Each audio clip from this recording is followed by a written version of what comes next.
In fact, Britain has already found itself at the Court of Human Rights, defending Guernsey's housing laws. Laws which are in effect a form of immigration control against British citizens, although Channel Islanders can freely live and work on the mainland. 30 years ago, the Gillows moved from England to Guernsey and built their own house. They left when Mr. Gillow took a job overseas and came back just for holidays. When, in 1979, they decided to retire to the island, they discovered the law had been changed in their absence and they were no longer allowed to live in their own house. The authorities now required all outsiders, except the very rich, to have a licence to live on the island. Not content to let matters rest, the Gillows took the Guernsey authorities to the European Court. They had to take on the British government as well. It was very lonely. A British citizen having to go through all this to fight his own government over the right to live in his own home. It is wrong that British citizens can be treated like this. At the Court of Human Rights, the Gillows presented evidence from 16 other people in a similar predicament. The judge ruled last year that the law had been wrongly applied in the Gillows case, but it wasn't enough to make Guernsey change its housing regulations. The laws mean two categories of housing, one for local people and newcomers considered to be essential, the other for the very wealthy, who must buy an open market property, which can cost well over £1 million. The housing authorities say the rules are there to stop overcrowding, to protect the local Guernsey population. But there's a growing dilemma. How can the islands continue to enjoy the benefits of being a tax haven and keep the pleasant, peaceful environment? The Gillows believe it's at the expense of human rights. This issue is not just about Guernsey folk. It is about the whole of the British population. You are denied the right of freedom of movement and residence in this British territory. A wife can lose her home when possibly her husband has lost his job, changed his job. She can be left in this very stressful situation and find also she's lost her home as well. And this should not happen. This is really against human rights. But the island authorities maintain the laws aren't hard-hearted. I don't think they lack compassion at all. We're doing our best to provide as many houses for our own indigenous population as is possible, and the rules we have over here protect those local people. But you have people here who've bought houses, been living in their houses, and then are turfed out with their families. Now, I think you're referring to a small number of noisy people that come here dissatisfied with what they find here, don't like it, and they go to the Court of Human Rights and they cause noise, which doesn't really help anybody at all. Spencer Gelthorpe is a so-called troublemaker. He's had to rebuild his life after being forced to leave his original home, when through illness his wife lost her status as an essential worker. He claims the authorities then put his family under round-the-clock surveillance.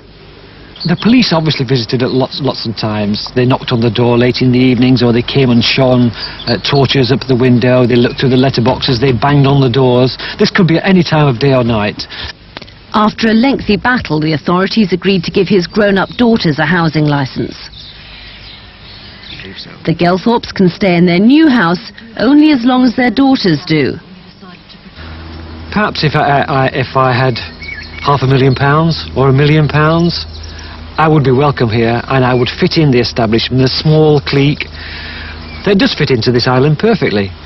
How would you answer their accusations, that people like Spencer Gelthorpe and the Gillows, that Guernsey's nothing but a tin-pot dictatorship, a kind of mafia that runs the island? Well, I mean, they're entitled to their view, but I mean, we've got 58,000 people living here, and we've got 4 or 5 people like those people you mentioned. I don't know them, but why don't they go away?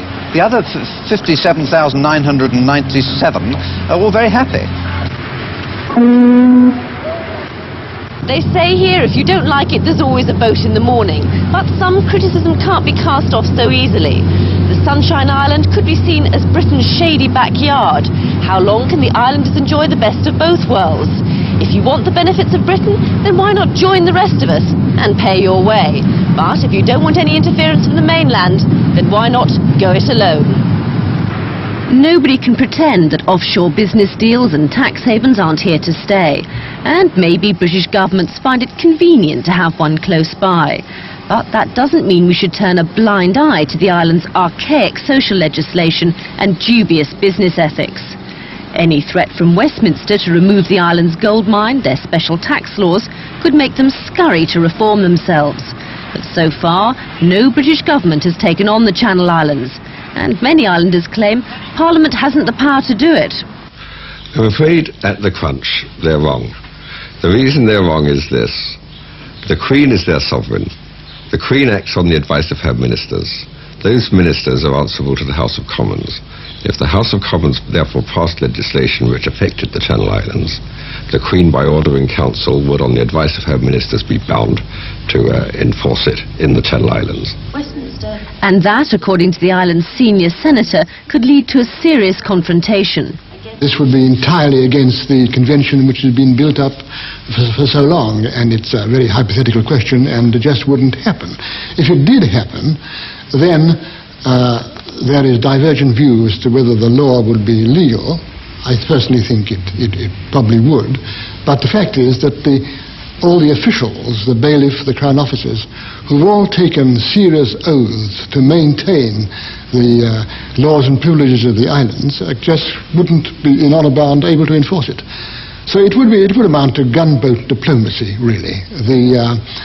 It would be the big boy saying to the little boy, I know we've agreed this, chum, but I'm going against it. And it never has happened and never will happen. But if we ever did force the issue, Britain would win, whether through pressure or the islands declaring UDI. If a unilateral declaration of independence in the English Channel sounds far-fetched, it's hardly more peculiar than the present arrangement, whereby a romantic view of the island's Norman past is used to shield practices that are unacceptable on the mainland.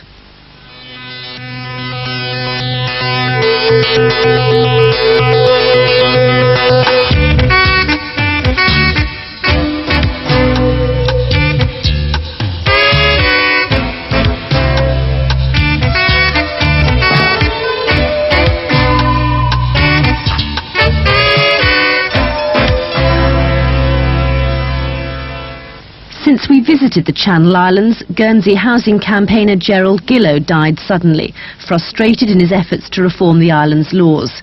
His family wished his contribution to remain.